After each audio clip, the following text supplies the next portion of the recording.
معظم علي.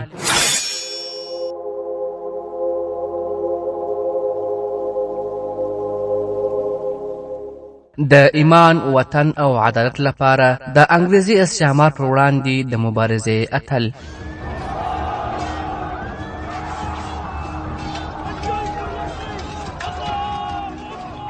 معظم علي.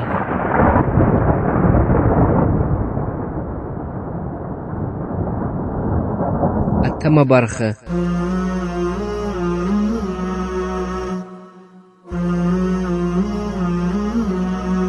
الحمد لله وكفى والصلاة والسلام على رسوله وعلى آله وأصحابه أجمعين. اما بعد. وړونو، په تیره برخه کې مو وویل چې معظم علي د میرمدن وخواته راغلی او د هغه سره یې خبرې وکړلې. معظم علي مایوسه سو، بیا ویل زه خبر نه وم چې د میر جعفر په وړاندې ته هم بېوسه سوی یې. میرمدن ځواب ورکړ معظم علي، موږ په ډېرو بدو حالاتو کې زېږېدلي یو، خو کاشکې موږ له ټولو بدیو سره مقابله کولی سوای. په اوسني واقع کې علي وردي خان هم پر دې پوهیږي چې موږ په یوه وخت کې د هرې بدۍ پر خلاف نسو جنګېدلی. هغه د یو لوی خطر سره د مقابلې لپاره پر دې اړ دی چې وړکي خطرونه له پامه وغورځوي. اوس مهال د هغه ټول پام د مرهټیانو په لور دی. زما په مشوره هغه اوس د اډیسه کار د میر جعفر پر ځای عطاالله خان ته ورسپارلی دی. هغه به په 2 ورځو کې هلته روان سي. نن له ماپښین وروسته علي وردي خان د پوځ د څو منصبدارانو غونډه رابللې ده. که ته دا ژمنه کوې چې د میر جعفر پر خلاف به خپل احساسات راقابو کوې، نو زه به هڅه وکړم چې دې غونډې ته به دې راوغواړې. ته له ټولې وزن نه خبر یې او په دې مجلس کې د میر جعفر نه پرته پر ټولو هغو ټکیو فواز کومه نیوکه کولی سي چې د هغو په سبب دغه وضع راغلې ده. د میر جعفر د نامردانه شاتګ په اړه یوه اونۍ پخوا په ډک دربار کې ښې خبرې وسوې. ته که د هغه په شخصیت کې څه ووایې، دا علي وردي خان ته کومه نوې خبره نه ده. خو که د تېرو غلطیو د سمولو او د جبران لپاره څه ګټور وړاندیز ولرې، نو کېدی سي چې د اړیسه وضعه مخ پر ښه کېدو سي او هغه مهال زر راسي چې موږ په بشپړ ډاډ میر جعفر غوندې خلک ته پام واړوو. معظم علي وویل زما لومړی وړاندیز به دا وي چې له مرهټیانو سره د جګړې پر مهال د میر جعفر غوندې خلک له پوځي معاملو نه لرې وساتي. میرمدن مسکی سو، ویل تا ته د دې وړاندیز اړتیا نه وي.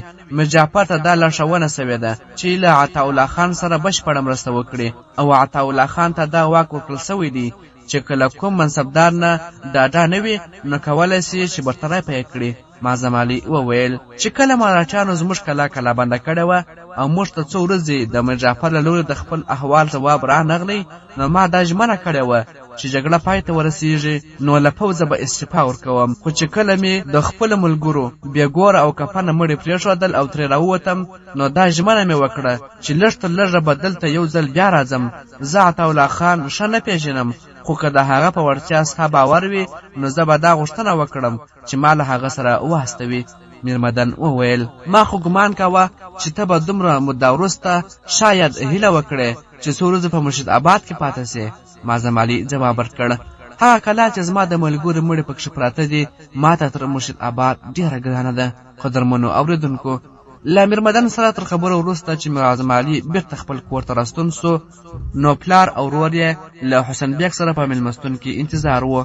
د کلي 15-20 تنه نور هم ورسره هلته ناست وه. هغوی ټول په نوبت ورغلل او په غېږو کې ستړي مسې ورسره وکړل. میرزا حسین معظم علي ځان ته نږدې کښېناوه او ورته یې وویل بچیه، موږ له ځنډه ستا د راتلو په انتظار وو او دې ته ناکراره یو چې ستا له خولې د اړیسه د وضع نه خبر سو. له ډېرو ورځو راهیسې د سرحدي سیمو په باب ډېر د اندېښنې وړ خبرونه راتلل او موږ ستا په باب ډېر په اندېښنه کې وو. موږ ته ټوله کیسه وکړه.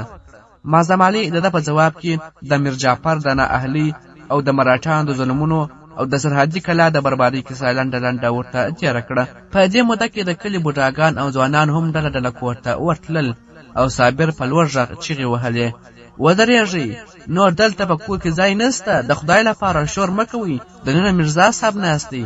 معظم علي په بیړه د باندې وروت او خلکو د لیونو په څېر هڅه کوله چې ورسي او ورسره تر غاړه وځي. محمود علي، حسن بیګ او د کلي نور مخور هم ورباندې راووتل او په برنډه کې ودرېدل او دغه ننداره یې کوله. چې کله معظم علي له خلکو سره تستریموس وروسته برنډې ته ورغلی نو د باندې په کوڅه کې نور خلک راښکاره سول چې تر څو ساعته دی له هغو خلکو سره بوخت پاته سو. په دې ځنډ کې اسف بیګ او افضل بیګ هم راغلل. هغوی چې معظم علي ولید په ګڼه ګوڼه کې یې لاره وکړه او بیا ورته تر غاړه وتل. لږ ځنډ وروسته د کلي نور خلک ولاړل او معظم علي د مېلمستون پر ځای د پسني پوړ په یوه خونه کې له خپلو خپلوانو او انډوالانو سره په رغبړ بوخت و. سبا ته په ټول کلي کې دا خبره خپره سوې وه چې معظم علي له عطاالله خان سره علیسیې ته روان دی. د ده ورور او د حسن بیګ زامنو هم دې سفر ته خپل نومونه ورکړي وه، خو د مرشد آباد پوځي سالار یوازې اسف بیګ ته اجازه ورکړه چې له معظم علي سره ملګري سي. درېیمه ورځ میرزا حسن بیګ معظم علي ته مېلمستیا وکړه چې په هغو کې د مرشد آباد 80 تنه مخور او مشران رابلل سوي وه. نږدې 11 بجې میرزا حسن بیګ د خپل کور د دروازې په مخ کې د کلي له څو تنو مشرانو سره ولاړ و او د ده د کور دننه تر لویې کږدۍ لاندې راټولو شوو مېلمنو سترګې د ننه انګړ پر دروازه نښتې وې. ناڅاپه یو تنکی زلمی چې ښې او کیڼ لوري ته یې میرمدن، راجارام، موهن لال، عطاالله خان او د مرشد آباد پوځي سالار و راښکاره سوه. پر هغه پسې میرزا حسین بیګ او د کلي یو شمېر نور مشران وه. تنکی زلمی چې چپنه په غمیو ښکلې سوې وه له یوه شاهانه وقار سره ګامونه اخیستل او وړاندې ولاړ. تر کږدۍ لاندې راټول خلک پاڅېدل. دغه تنکی زلمی د بنګال شهزاده سراج الدوله و. هغه به له چا سره تاوده ستړمسه کول او چاته به د لاس په اشاره او یا د مسکا سره د سلام ځواب ورکاوه. هغه وړاندې ولاړ او پر دسترخوان کښېناست. د ډوډۍ پر مهال چې تر سراج الدوله وروسته څوک ډېر د خلکو د پرمننې وړ و هغه معظم علي و چې د شهزاده کیڼ لوري ته د عطاالله خان او حسن بیګ ترمنځ ناست و. له خوراک نه چې وزګار سول حسن بیګ جګ سو او په لنډو خبرو کې یې د سراج الدوله، میرمدن او نورو درنو مېلمنو مننه وکړه. سراج الدوله د هغه د وینا په جواب کې وویل اوس موږ ټول باید د معظم علي مننه وکړو چې د هغه لپاره دغه شانداره مېلمستیا جوړه وه. موږ ته تر دې ستره بله خوښي څه ده چې موږ ته د دې ځوان د درناوي موقع په لاس راغله چې د بنګال پوځ ته د مېړانې، غیرت او وفادارۍ یو نوی ویاړمن مثال وړاندې کړ. زما د زړه له کومې غوښتنه ده چې کله پوځ د اړیسا له سفر نه بیرته راستون سي نو میرزا صاحب دغسې د څو نور مېلمستیاو اړتیا وویني. د بنګال پوځ په اړیسا کې مراټیانو ته له پرلپسې ماتو وروسته هغوی د لویدیځ په لور وغځول. له سرحد نه 50 میله لیرې د عطاالله خان پوځونه اړولې وه. یو ماښام معظم علي له 1000 تنو سپرو سره پړاو ته ننوتی او له آس نه چې پلی سو نیغ د پوځ د سالار خیمې ته ورغلی. عطاالله خان پر کاتب کوم لیک لیکه. هغه معظم علي ته وکتل او ویې ویل ما له 2 ورځو راهیسې ستا د راتلو انتظار کوه، ډېر ځنډ یې وکړ. معظم علي ځواب ورکړ زه په مراټیانو پسې ډېر وړاندې ولاړم. نور د شمال لوري ته ټول ځنګلونه له هغوی نه پاک سول. بیا هم که د 1500 بندیانو د راوستلو بلانجه نه وای نو زه به 2 ورځې مخکې دلته رارسېدلی وم. د بندیانو له خولې راته معلومه سوه چې په سرحدي کلا کې اوس د مراټیانو یوازې 1000 تنه پوځیان دي، ځکه خو زه غواړم بې له ځنډه پر کلا برید وکړم. عطاالله خان ځواب ورکړ پر کلا د حملې لپاره ته باید 2 ورځې نور انتظار وکړې. پرون ما ته خبر راغلی چې له دې ځایه 50 میله لیرې شمال لویدیځ لوري ته د مراټیانو یو پوځ په ځنګل کې واړول او ما نن سهار د میرجعفر په کومنده 15,000 تنه سپاره هغه لوري ته واستول. معظم علي لږ په ترخه لهجه وویل داسې ارزښتمن کار ته د میرجعفر له استولو مخکې که تا دښمن دې وسلې کړې او په ونو پورې تړلی وای نو بیا ښایي دا کار بریالی وای. عطاالله خان ځواب ورکړ میرجعفر دې سفر ته ډېر بېتابه و او ما غوښتل چې دته د تیرو بدنامیو د داغونو مینځلو وخت ورکړم. ستا انډوال اسف بیګ له میرجعفر سره تللی دی او زما تر میرجعفر زیات د هغه پر پوځي وړتیاو باور دی. ما غوښتل په دې کار پسې تا واستوم خو ته ډېر ناوخته سوې.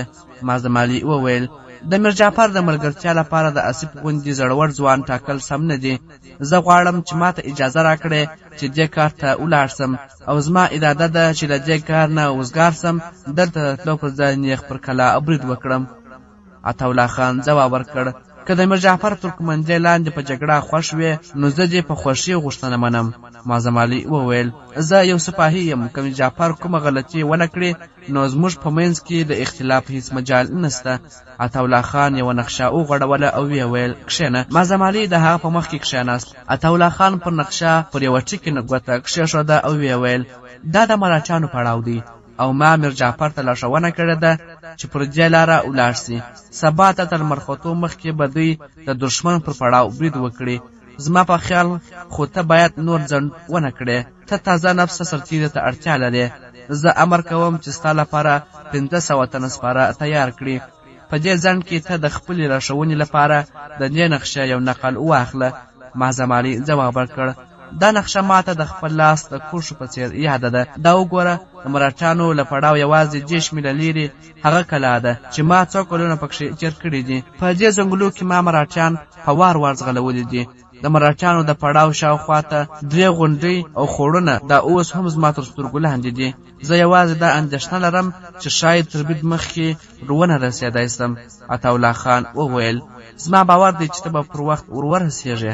معظم علي له پوځي سالار سره یو ځای له خیمې راووت او نږدې نیم ساعت وروسته د ده ترکمنجۍ لاندې 500 تنه سپاره د شمال لویدیځ پر لور ولاړل. وړونو راتلونکي سهار چې دوی تر څو غونډیو واوښتل، معظم علي په مخ کې د یو خوړ پر غاړه د خیمو یو کتار ولیدی چې د وسلوالو سرتیرو څو ډلې د هغه خیمه په منځ کې ګزمې کولې. د آس وځغلوه او یوې ډلې سرتیرو ته ورنږدې سو. یو ځوان پوځي منصبدار وړاندې ورغلی او سلام یې ورکړ.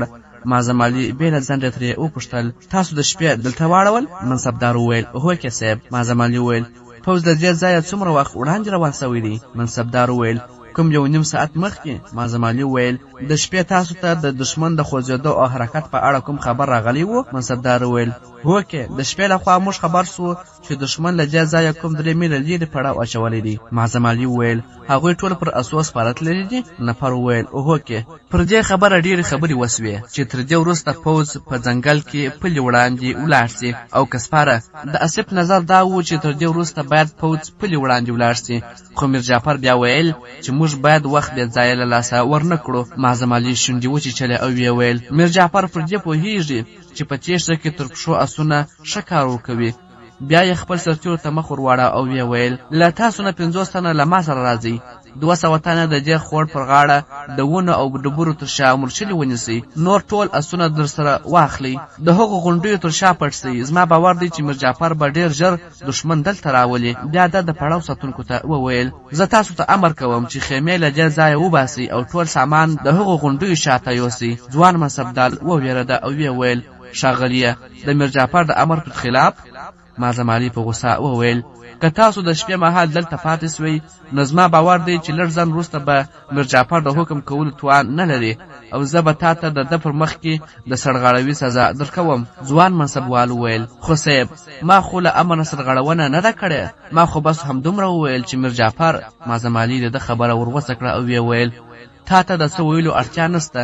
زه 10 دقیقې وروسته په دې ځای کې د پړاو نقشه ونه وینم. منصبوال وویل ډېر ښه ده صاحب. ناڅاپه په ځنګل کې لیرې د ټوپونو ټکان وسول او معظم علي له آس نه پلي سو. خپل ټوپک یې راسمبال کړ او ویې ویل توریالیو بیره وکړئ، میر جعفر زما تر اټکل مخکې بېرته تشریف راوړ. 50 تنه سرتیري پر معظم علي پسې په خوړ کې ورکوز سول او تر ګونډو په اوبو کې ګډ سول او په ځنګل کې ورک سول. کوم 1 میل چې په ځنګله کې ولاړل د اسونو د پښو تر بهار یې واورېد. معظم علي خپلو سرتیرو ته اشاره وکړه او هغوی ښې او ښې نورې ته په ونه کې تیت سول. 2 دقیقې وروسته د بنګال د پوځ 2 سپاره راښکاره سوه چې میر جعفر هم پکښې و. معظم علي دواړه لاسونه اوچت کړل او پرې غږ یې وکړ ودرېږئ. خو هغوی ځانونه د ونو او بوټو نه خوندي ساتل او تېر سول. بیا څو نور ډلې راښکاره سوې. یو منصبدار یې معظم علي ولید او آس یې ودراوه. معظم په منډه ورغلی او د هغه آس یې تر جلب ونیوی او ترې وپوښتل تاسو ولې تښتئ؟ منصبدار وویل مرهټیانو په لاره کې یرغل راباندې وکړ او زموږ زیاتره پوځ د هغوی په ګیر کې راغلی دی. معظم په چغو ورته وویل نو تاسو چیرته منډه وهئ؟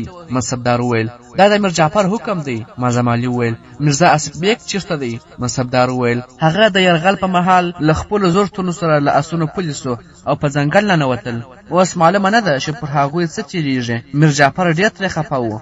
معظم علي وویل که د آصف زر تنه سرتیري او تر اوسه په ځنګلي کې وي نو مراټیان پراخ ډګر ته د جګړې لپاره نه درته راځي. ته ټول سپاره په دې ځای کې راوګرځوه، زه غواړم ځوابي یرغل وکړم.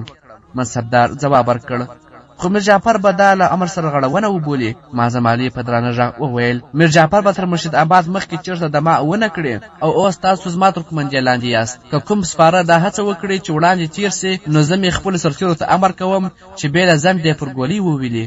منصبدار وویل که تاسو دا ذمهواري خپله اخلئ نو زه تر تیر چې دا ځان ته ستر نیکمرغي بولم چې ستا تر قومندې لاندې سر ورکړم. په دې ځنډ کې کوم 700 تنه سپاره هلته راټول سول. منصبدار هغوی ته امر وکړ او په ځنګل کې تیت سول او له شانه راتلونکو پوځیان یې اسارول. په لږ ځنډ کې نږدې 4000 تنه پوځیان هلته راټول سوه. معظم علي 800 تنو ته امر وکړ چې د هغوی اسونه تر خوړ پورې غاړه ته غونډۍ ته بوځي او پاتې پوځ یې په وړوکو ډلګیو وویشه او په ځنګل کې مخ په وړاندې روان سول. په لاره کې د تیت او پرکو سرتیرو څو نور ډلې هم ورسره ملګري سوې. په ځنګل کې څو ځایه د دوی د مراټیانو له 1 او 2 وړوکو ډلو سره ټکر راغلی خو هغوی له لږ مقاومت وروسته وتښتېدل. کوم 2 ساعته وروسته دوی یوه لور ته د ټوپکو ټکان او د جګړه مارانو چیغې واورېدې. دوی د ګڼو ونو او بوټو په منځ کې په یوه نیمه دایره کې راوڅرخېدل او وړاندې ولاړل. معظم علي وړاندې یوه غونډۍ ولیده. د له څو تنو نورو سره په منډه هلته ځان ورساوه. هلته د غونډۍ جنوب لور ته د وړکي ډنډ پر غاړه د آصف بیګ او مراټیانو ترمنځ تونده جګړه روانه وه. د سترګو په رپ کې دی له غونډۍ نه راکوز سو او خپل پوځ ته یې نوې لارښوونې ورکولې. لږ ځنډ وروسته د بنګال پوځ له ښې او کیڼ لوري د ونو او بوټو تر شا جهیل کلا بند کړ او بیا یې په مراټیانو حمله وکړه. د مراټیانو شمېر تر 500 تنو زیات و خو پر دې چې دغه برید څومره توند و هغومره یې له اټکل نه لیره وه. کوم 15 دقیقې وروسته د معظم علي پوځیانو د جهیل په شاوخوا کې د دښمن د پوځونو له مړیو انبارونه جوړ کړل او مراټیان په ډېره ګډوډۍ او وارخطایي تښتېدل. نږدې 40 دقیقې وروسته ډګر تش سو. د مات خوړلي دښمن نږدې 2.5 تنو چې له وارخطایي څخه یې ځانونه ډنډ ته وغورځول او په یوه وړوکي ټاپو کې راټول سول. وسلې وغورځولې. د بنګال 1.5 تنه سرتیري ټپیان او 80 تنه شهیدان سوي وه. آصف بیګ چې بدن یې سوری و د جهیل پر غاړه د یوې ونې تر څنګ پروت و او زګروی یې کاوه.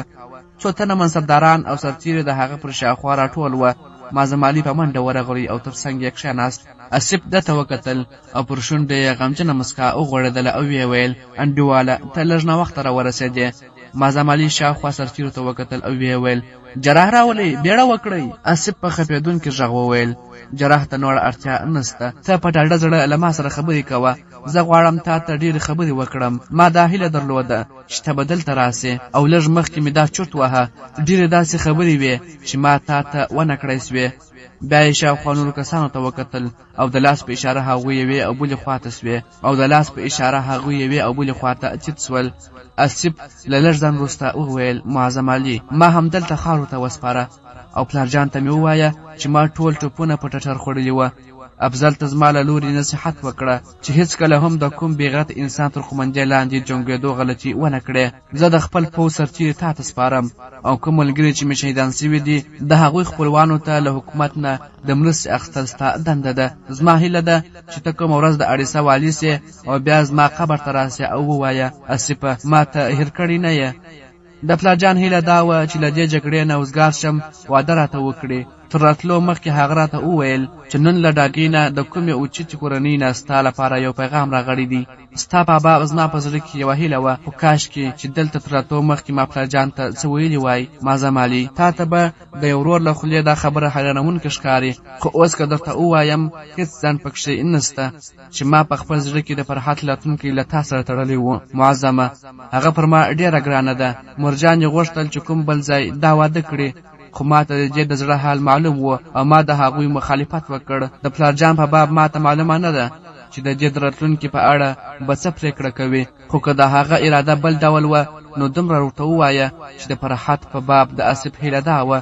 دغه خبرې ما د دې لپاره درته وکړې چې د فرحت د زړه راز ما ته معلوم دی هغه له تا سره مینه لري چې کله ته د اډیسه د محاذ په لور تلې د هغې اوښکې بس وې چې ما وپوهوي. تر دې مخکې ما خپل خور هېڅکله هم په ژړا نه ولیدلې. آصف همدومره وویل او سترګې پټې سوې. معظم علي یوه سرتیري ته وویل چې اوبه راوړئ. هغه خپل د اوبو بتک پرانیست او ور وړاندې یې کړ. معظم علي د آصف ور میاشته لاس تکه کړ او راپورته یې کړ.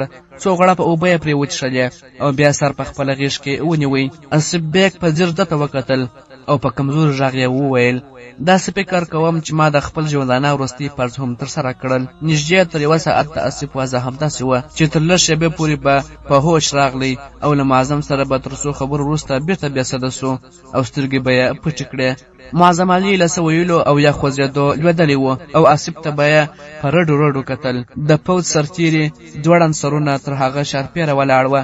آصف بیګ د وروستي ځل لپاره سترګې وغړولې. د شنه اسمان پر وسعتونو یې وګنډلې او په ټیټ غږ یې د پلارجان افضل مرجانې فرحت نومونه واخیستل او بیا د تل لپاره چوپ سو. اخیری د ځن کدن سلګي وهما مرام زما دیدار دی د سپین مخ غواړم سلامه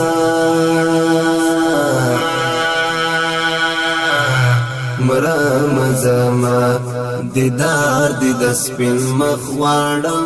معظم علي د هغه پر رګونو ګوتې کېښودې او بیا یې پر ټټر غوږ وکښېښود. انا لله و انا الیه راجعون یې وویل او سر یې پر مځکه کښېښود. له خپلو سترګو نه راخوټېدونکې اوښکې پاکې کړې. خپلې ملګرو ته یې وکتل. د هغوی ټول په سترګو کې اوښکې ډنډې وې او د ځنګل په چوپ فضا کې خپې خپې سلګۍ اورېدل کېدلې. معظم علي امر وکړ چې شهیدان ښخ کړي او میر جعفر ته د جګړې د احوال لپاره 2 تنه سرتیري او 1 منصبدار ورواستول. د خوړ پر غاړه میر جعفر په ډېره نکاري د پوځ د راتلو انتظار کاوه. هغه چې معظم علي ولید ګړندي ګامونه یې ور واخیستل. وړاندې ورغلی او ویې ویل ځوانه تا دا کار زما د غوښتنې سره برابر نه و. ما غوښتل چې له مراتیانو سره په پراخ ډګر کې جګړه وکړو خو تا د مبارکۍ وړ بولم. معظم علي ځواب ورکړ مراتیان دې ته اړ نه و چې په تا پسې پراخ ډګر ته راسي، په ځانګړې توګه په داسې حال کې چې هغوی د آصف بیګ پر 1000 تورو سرتیرو خپلې تورې ازمویلې سوای. میر جعفر وویل زه د آصف بیګ پر مرګ خفه یم، خو که ده زما له امر نه سرغړونه نه وای کړې نو داسې به نه کېدل. معظم علي وویل خو که تا هم د هغه په څېر شرشندنه کړې وای داسې به نه کېدل. د میر جعفر مخ له غوسې نه تک سور واوښت، خو نور یې په دې اړه څه ویلو ته اړتیا نه لیدله. معظم علي لږ ځنډ وروسته بیا وویل زه غواړم چې بېله ځنډه له دې ځایه 2 میله لرې پر 1 کلا د یرغل امر راکړې. میر جعفر وویل آیا دا به غوره نه وي چې ته لومړی پړاو ته ولاړ سې او د دې حملې امر له عطاالله خان نه واخلې؟ معظم علي وویل ما له هغه نه امر اخیستی دی، یوازې ستا سرتیرو ته مې اړتیا ده. زما اندېښنه دا ده چې په ځنګل کې له ماتې وروسته به مراتي پوځیان همدې کلا ته تللي وي، ځکه خو بېله ځنډه غواړم برید وکړم. میر جعفر وویل زه به په دې حمله کې د سره ملګرتیا وکړم. معظم علي وویل خو په دې وړوکي کار کې زه نه غواړم تا ته زحمت درکړم، غواړم ته د خپل پوځ د 1.5 سرتیرو اجازه راکړې چې راسره بوځم.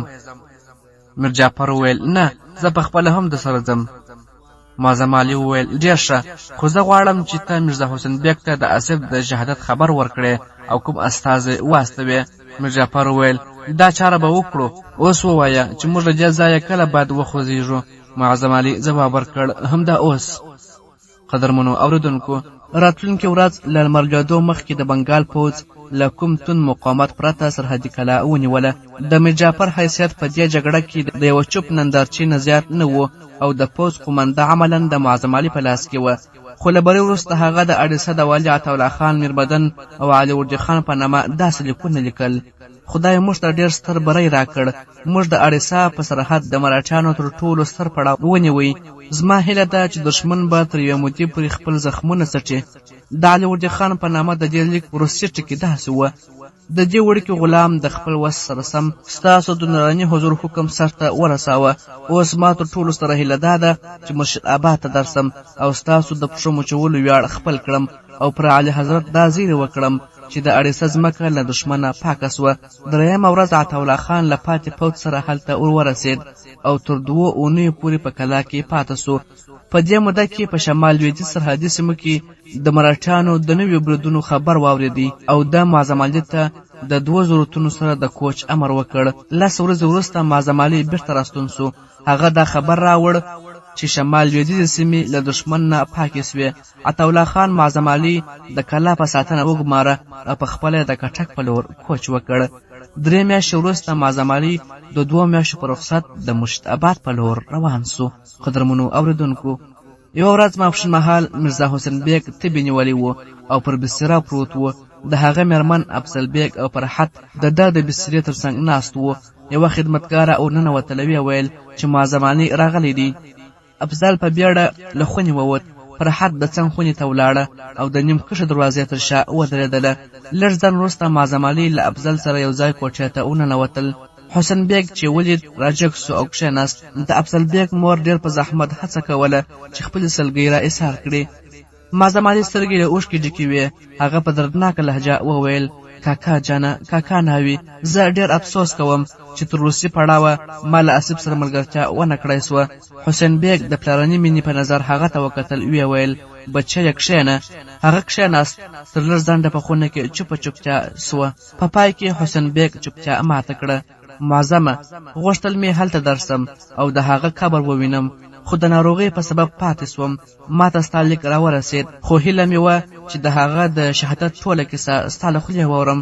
معظم له پیله تر پایه ټوله کیسه ورته وکړه چې کله ده د آصف د مرګ کیسه کوله نو غږ یې په خپل واک کې نه و. د فرحت په اړه ده تر ډېر زیات څه ونه ویلی سوای چې په وروستیو شېبو کې آصف خپله خور ډېره یادوله. مرمزما دیدار دی د سپین مخ غواړم سلما، مرمزما. قدرمنو اوریدونکو، دا چې نور څه حالات مخته راځي دا به په راتلونکي برخو کې واورو. تر هغه وخته مو پر پاک سپېڅلي لایزال رب سپارم. شاد، آباد او ودان اوسئ. السلام علیکم ورحمت الله وبرکاتو. بیتا می ژوند مرګ ته وربخما، مرمزما دیدار دی د سپین مخ غواړم سنما،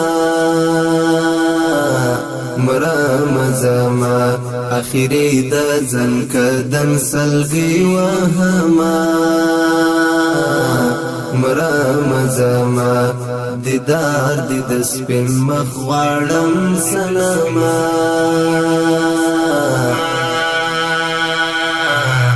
مرمزما دیدار دی د سپین مخ غواړم سنما، مرمزما اخیری د ځن کدن سلګي وهما، مرمزما دیدار دی د سپین مخ غواړم سنما،